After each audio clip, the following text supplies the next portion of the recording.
Do not spoil what you have, by desiring what you have not.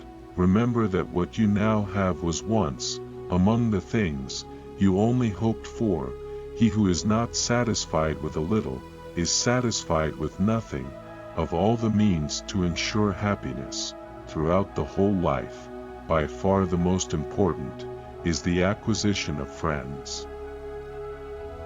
Death does not concern us, because as long as we exist, death is not here, and when it does come, we no longer exist. You don't develop courage by being happy in your relationships every day. You develop it by surviving difficult times, in challenging adversity. Not what we have, but what we enjoy, constitutes our abundance. It is not so much our friends' help that helps us, as the confident knowledge that they will help us. The art of living well, in the art of dying well are one. The fool's life is empty of gratitude, and full of fears. Its course lies wholly toward the future. Nothing is sufficient for the person who finds sufficiency too little. Pleasure is the beginning and end of a happy life. The greatest fruit of justice is serenity. Knowing your flaws is the first step to health. It is better for you to be free of fear, lying upon a pallet, than to have a golden couch and a rich table, and be full of trouble.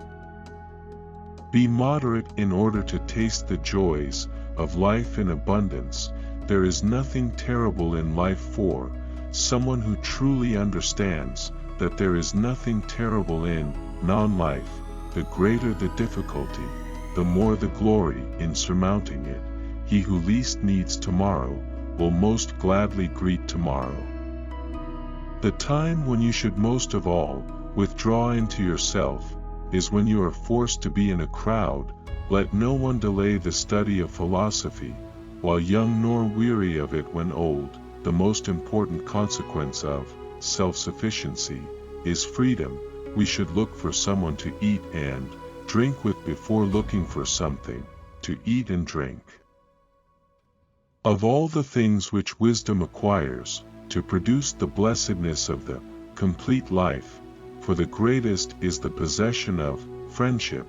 If a person fights the clear evidence of his senses, he will never be able to share in genuine tranquility. If thou wilt make a man happy, add not unto his riches, but take away from his desires. If you shape your life according to nature, you will never be poor. If according to people's opinions, you will never be rich. Contented poverty is an honorable estate. Therefore, foolish is the man who says that he fears death, not because it will cause pain when it arrives, but because anticipation of it is painful. Don't spoil the impression of what you have by wanting what you don't have. To get great pleasure, you need to limit yourself. The life of a fool is bleak and full of fear, because he puts everything aside for the future. Do not avoid doing small services. They will think that you are also capable of big ones. It is better for you to be unhappy right away, than being happy without reason. Happiness is the repression of suffering and anxiety. Don't even dare trust a wife that says you're always right. In old age we all regret not having killed laziness in ourselves. Do not marry after 40, because marriage is not provided by nature. Admonition instead of hate, smile instead of contempt.